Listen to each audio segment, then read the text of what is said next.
Bonjour et bienvenue dans notre journal Asie à la une. Je suis Christine. Voyons tout de suite les principaux titres de l'actualité de cette semaine. Taïwan espère son adhésion aux Nations Unies. Les libertés religieuses gravement réprimées en Chine.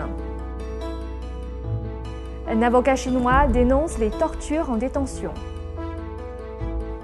Mardi dernier s'est ouverte la nouvelle Assemblée générale des Nations unies à New York. En raison des interventions du régime chinois, Taïwan n'est pas représenté aux Nations unies. Les Taïwanais se sont donc rassemblés devant les bâtiments des Nations unies en espérant que leur appel soit entendu. Plus d'informations dans ce reportage. La 66e Assemblée générale des Nations unies a débuté à New York le mardi 13 septembre dernier. Comme chaque année, les 193 nations représentées se rencontreront jusqu'au mois de décembre dans une suite de débats et de décisions politiques. Mais toutes les nations ne sont pas représentées. Taïwan, toujours désignée comme République de Chine par le régime chinois, a été mise à la porte des Nations unies en 1971. Elle avait alors été remplacée par la République populaire de Chine, dirigée par le Parti communiste chinois. La Chine siège désormais au Conseil de sécurité et détient un droit de veto. Le régime chinois communiste s'oppose formellement à l'indépendance de Taïwan, ce qui renforce sa prétendue politique d'une seule Chine et laisse Taïwan dans un no man's land. Le régime chinois a systématiquement bloqué les tentatives de Taïwan de rejoindre les Nations unies, quel que soit le nom utilisé. À l'ouverture de cette nouvelle Assemblée générale, le Conseil des Taïwanais d'Amérique se trouvait devant l'ONU pour soutenir Taïwan. Bien sûr, l'obstacle principal est le régime chinois communiste. Alors, nous espérons que la communauté internationale pourra progressivement reconnaître les nombreuses violations des droits de l'homme perpétrées par le régime communiste chinois qui a lentement perdu de son influence, afin que tous les pays et tous les peuples favorables à la paix et à la liberté puissent rejoindre l'ONU. Le groupe pop The Chairmen est venu de Taïwan pour jouer lors de l'événement. Ils espèrent pouvoir influencer l'ONU. Je pense que si on ne fait pas certaines choses, on stagne éternellement au même point. Si nous permettons à l'ONU de voir combien Taïwan est proactif, alors je crois qu'il n'y aura plus d'espoir que Taïwan rejoigne l'ONU dans le futur. Le ministre des Affaires étrangères de Taïwan a publié un avis annonçant qu'au cours de la 66e Assemblée générale de l'ONU, Taïwan demanderait à ses alliés de parler en sa faveur afin d'obtenir un soutien international qui lui permette une participation significative dans le système de l'ONU. Les Taïwanais espèrent un jour devenir membres à part entière. NTD News, New York. Ben Hedges, NTD News at the UN in New York. L'année dernière, le régime chinois lançait le prix Confucius de la paix, apparemment pour contrer le prix Nobel de la paix, après que ce dernier ait été décerné au dissident chinois Liu Xiaobo. Cette année, le Panchen Lama, désigné par le régime chinois, fait partie des 8 candidats nommés pour le prix Confucius. Lancé en 2010, peu après que le dissident chinois Liu Xiaobo ait remporté le prix Nobel de la paix, le régime chinois accueille à nouveau son prix Confucius de la paix. Le président exécutif du prix, Liu Haofeng, explique que cet événement est affilié au ministère chinois de la Culture. Guianke Norbu, âgé de 21 ans, fait partie des candidats de cette année. Il a été choisi par le régime chinois pour servir de Panchen Lama. Le jeune homme soutient régulièrement la mainmise du Parti communiste au Tibet. Le Panchen Lama est la deuxième figure la plus importante dans le bouddhisme tibétain et est traditionnellement désigné par le Dalai Lama. En 1995, le Dalai Lama avait nommé Panchen Lama, un jeune garçon tibétain appelé Gaton Chokyi Numa. Le garçon et sa famille ont disparu peu après. Le cofondateur de Microsoft et mécène, Bill Gates, fait partie des candidats au prix. Sur la liste se trouve également le premier ministre russe Vladimir Poutine, connu pour ses manières dictatoriales pour faire taire ses détracteurs et pour avoir dirigé la Seconde Guerre en Tchétchénie. Les autres nominés comprennent le président sud-africain Jacob Zuma, l'ancien secrétaire général des Nations Unies Kofi Annan, l'agronome chinois Yuan Longbing, considéré comme le père du riz synthétique, et la chancelière allemande Angela Merkel.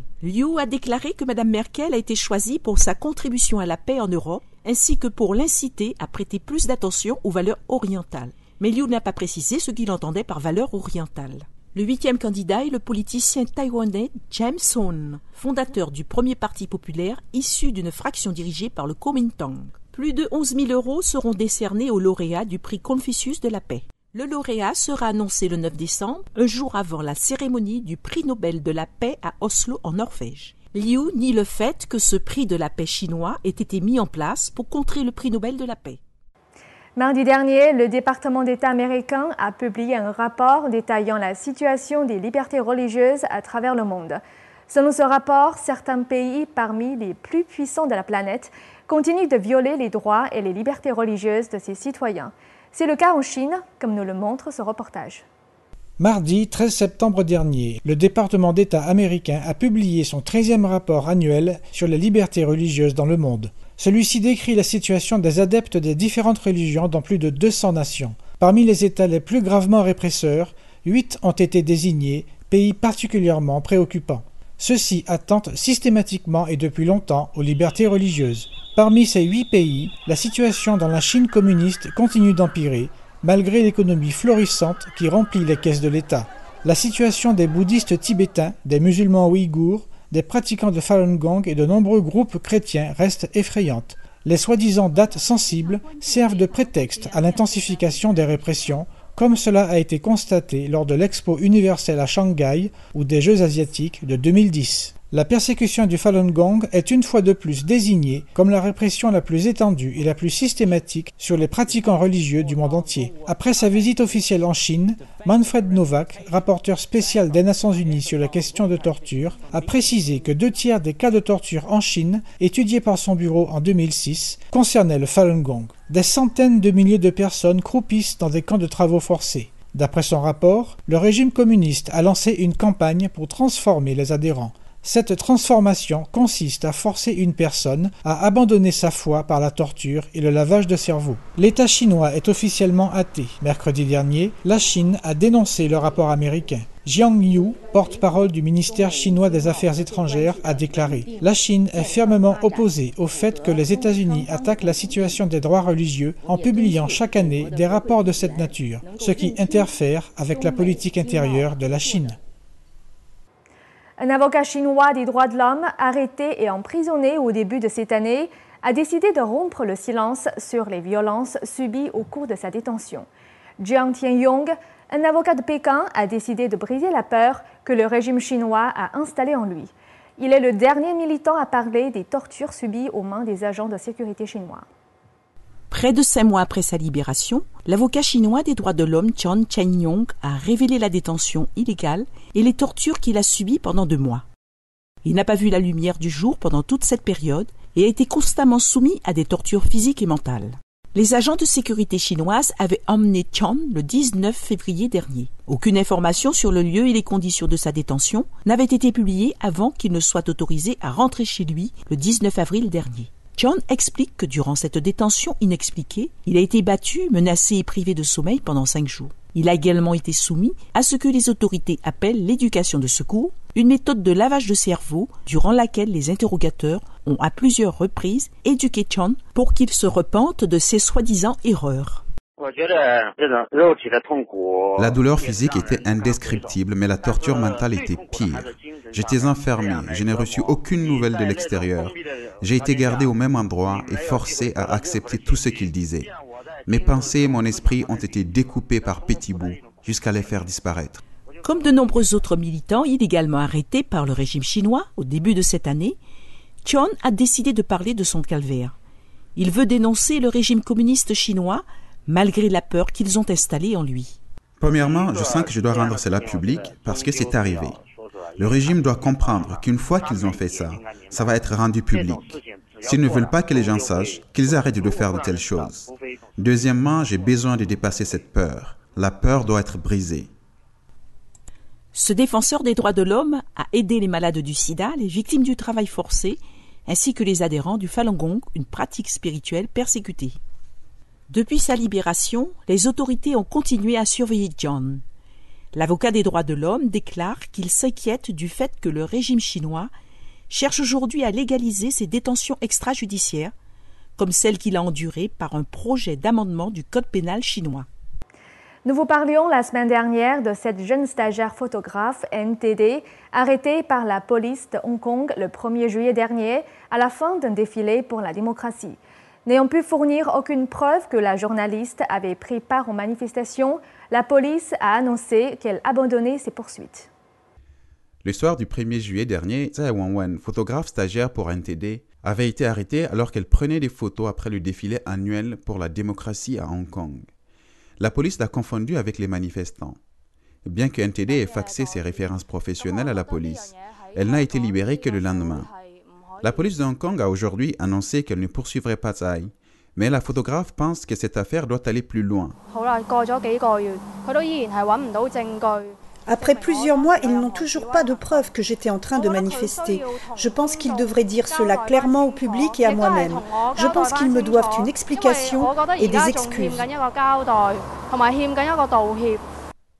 Albert Ho, président du Parti démocratique de Hong Kong, a apporté son soutien à Tsai dans l'action en justice qu'elle avait initiée contre la police de Hong Kong après son arrestation. Il affirme que la police ne possède aucune preuve contre elle.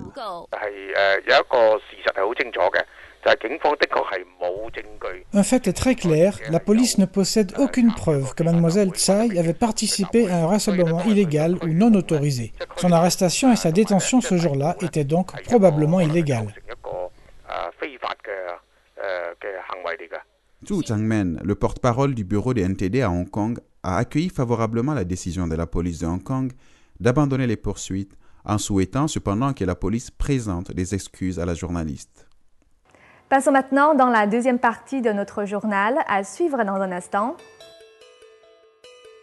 Un citoyen suédois emprisonné en Érythrée depuis 10 ans.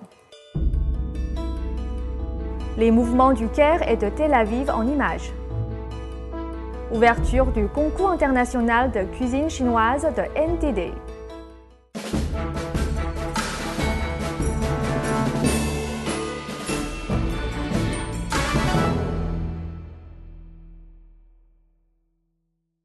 Vendredi dernier, l'Assemblée générale des Nations unies devait se réunir pour étudier la demande présentée par le président palestinien Mahmoud Abbas que la Palestine soit reconnue comme un État membre. Les États-Unis avaient déjà annoncé qu'ils opposeraient leur veto à la reconnaissance d'un État palestinien par les Nations unies. Nos correspondants ont interrogé des passants dans les rues de Jérusalem à ce sujet. Voici leurs impressions. Lundi dernier, le président palestinien Mahmoud Abbas est arrivé à New York où il s'est présenté à l'Assemblée générale des Nations unies afin de demander la reconnaissance d'un État membre palestinien. Les États-Unis ont menacé d'opposer leur veto à une telle résolution, prétextant que cela pourrait nuire au processus de paix avec Israël. Que pensent les habitants de Jérusalem de l'intervention américaine? Les Palestiniens méritent-ils leur propre État?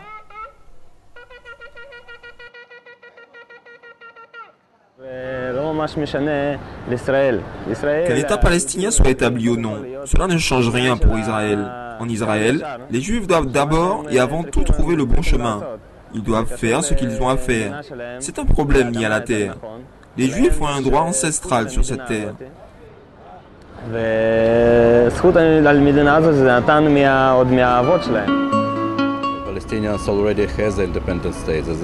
pense que les Palestiniens ont déjà un État indépendant, l'État de Jordanie. Ensuite, les Palestiniens peuvent organiser un État indépendant dans la bande de Gaza, avec des frontières et toutes les caractéristiques d'un État indépendant, leur monnaie, leur armée et leur gouvernement.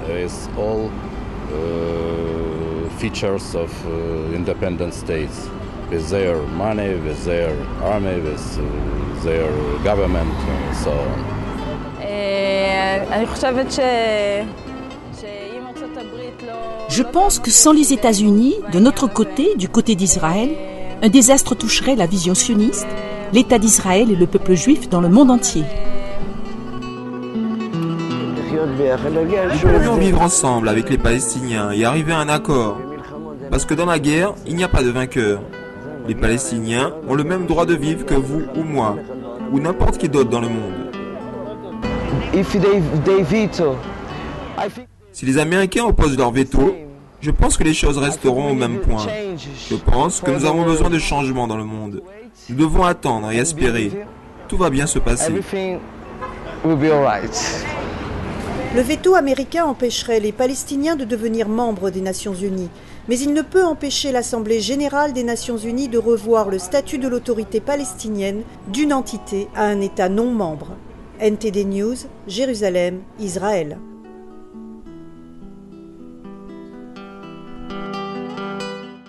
En Suède, jeudi dernier, un rassemblement a été organisé en soutien à l'écrivain emprisonné Dawit Isaak.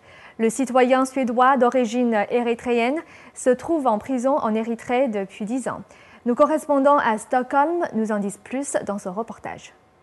Il y a 10 ans, le journaliste, écrivain et poète Dawit Isaak était emprisonné sans jugement en Érythrée. Pour marquer cette journée, un rassemblement a été organisé devant l'ambassade d'Érythrée à Stockholm. Jusqu'à présent, le gouvernement suédois a utilisé le silence diplomatique concernant le dossier Dawit. De nombreuses personnes ont pris la parole pour contester cette politique. Une trentaine de journalistes connus, d'écrivains, d'hommes politiques et de représentants d'ONG ont pris la parole en faveur de la libération de Dawit. Chaque mardi depuis 2004, des lettres de différents organismes demandant sa libération ont été présentées à l'ambassadeur d'Érythrée. Leif O'Brien connaît Dawit depuis son arrivée en Suède en 1987.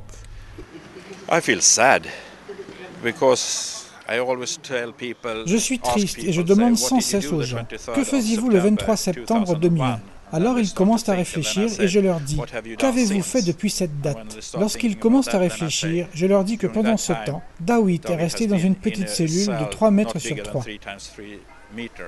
Karin Jämtin, ancien ministre des Affaires étrangères, a pris la parole lors du rassemblement.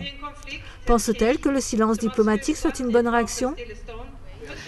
Il n'est pas libre, cela veut dire que ce n'est pas du tout suffisant. Mais je ne vois aucune autre solution qui soit mieux. Lors de l'indépendance de l'Érythrée en 1993, l'ancien dirigeant rebelle et actuel président Isaias Afewerki avait promis la démocratie et des élections libres.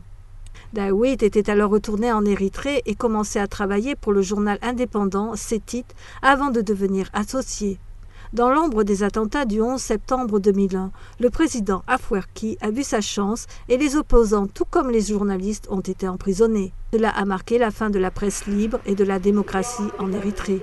Estifanos Meron, une militante pour les droits de l'homme, s'est exprimée en faveur de Dawit et de tous les prisonniers érythréens. Dans notre langue, il y a un dicton. Il y a tout ce qui n'a pas été dit et tout a été fait.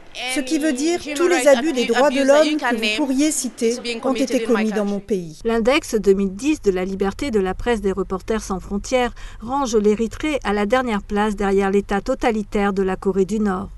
Au cours du sommet de l'Union européenne la semaine dernière, la vice-présidente européenne Catherine Ashton, appuyée par le Parlement européen, a pressé l'Érythrée de libérer immédiatement Dawit Isaak, ainsi que 9 autres journalistes et 11 politiciens.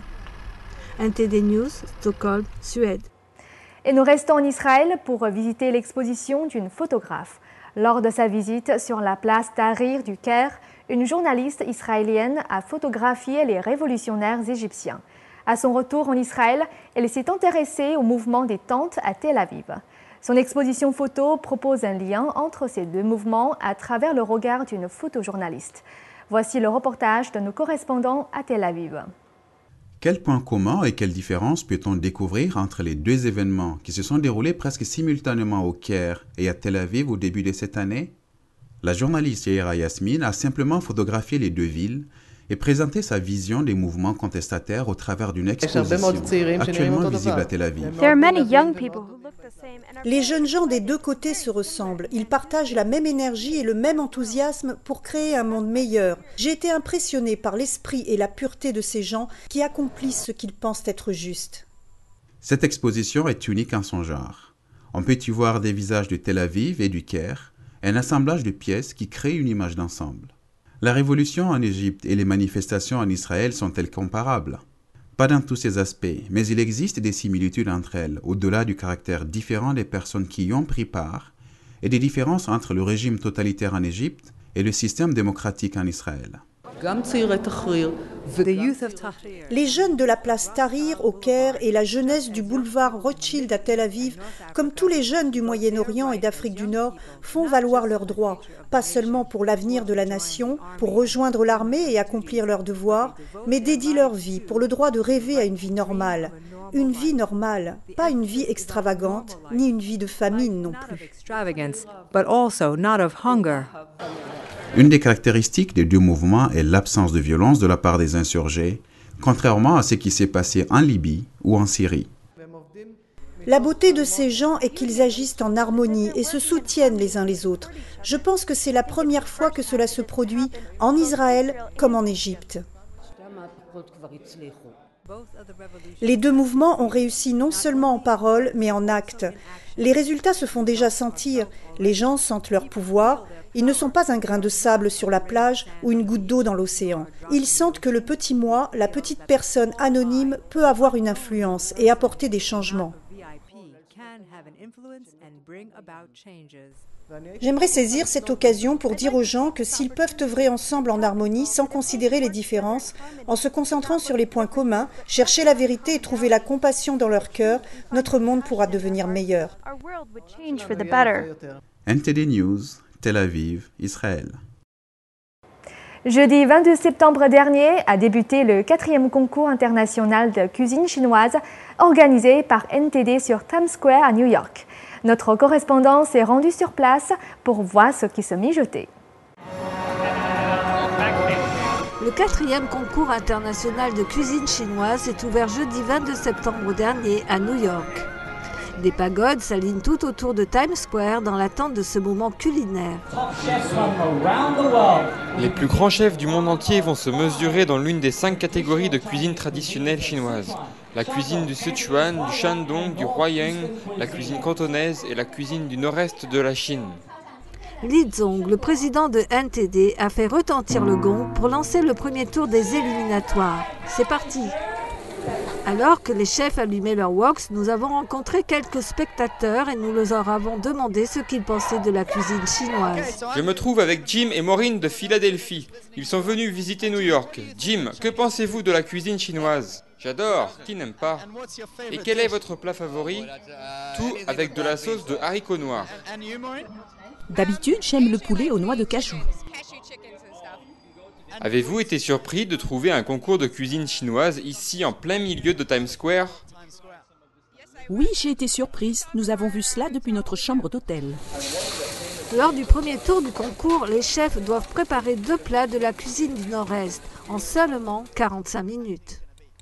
Matthew Babbage, le seul concurrent d'origine occidentale et spécialisé dans la cuisine du Sichuan, explique que la vitesse est importante. Je serais heureux si j'arrive à terminer les 2 plats en 45 minutes. Ce qui est important pour moi, ce n'est pas la victoire, mais c'est de participer et d'apprendre sur la tradition et la culture à travers la cuisine. Et c'est bien la tradition que NTD essaie de faire revivre à travers ce concours. Aujourd'hui, beaucoup de la cuisine chinoise a été altérée, occidentalisée. Nous devons persister pour protéger la culture traditionnelle chinoise. Une fois prêts, les plats sont apportés devant un jury de spécialistes qui jugent ces préparations sur leur qualité la plus fondamentale, le parfum. La présentation originale n'est pas requise dans la cuisine traditionnelle chinoise et les chefs peuvent même perdre des points s'ils gaspillent du temps dans la présentation. Malgré les différences dans la présentation, le public occidental reste impressionné.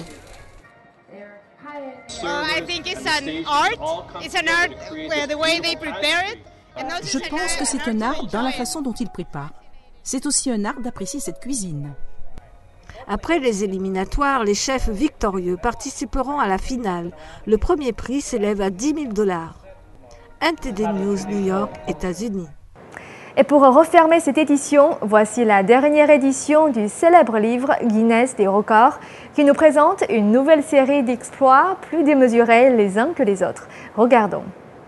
Les impressionnants talents du nouveau Guinness mondial des records ont été présentés le week-end dernier à Londres à l'occasion de la sortie de l'édition 2012 du célèbre livre. Nous avons remarqué une augmentation du nombre de postulants, peut-être inspirée par les Jeux Olympiques, qui sait. Nous avons eu à examiner environ 60 000 demandes cette année. C'est un travail colossal. Nous sommes arrivés à réduire ce nombre à environ 4 000 qui apparaissent dans le livre, parmi lesquels 3 000 nouveaux records. Donc ça a été une année très chargée. Mais cela en valait la peine, parce que nous pouvons garantir que le top du top se trouve dans ce livre. La femme la plus souple du monde, Sky Bobber d'Australie, est entrée dans une minuscule boîte en plexiglas. Elle a également remporté un titre en passant le plus de fois à travers le cadre d'une des raquettes de tennis. Rolf Buchholz d'Allemagne remporte le titre de l'homme ayant le plus de piercings au monde, avec 453 anneaux et clous. Le plus grand violon du monde sur lequel on peut jouer mesure plus de 4 mètres de long et près d'1,30 m dans sa plus grande largeur. L'archet, porté par 2 personnes, mesure plus de 5 mètres. Il a été fabriqué en Allemagne.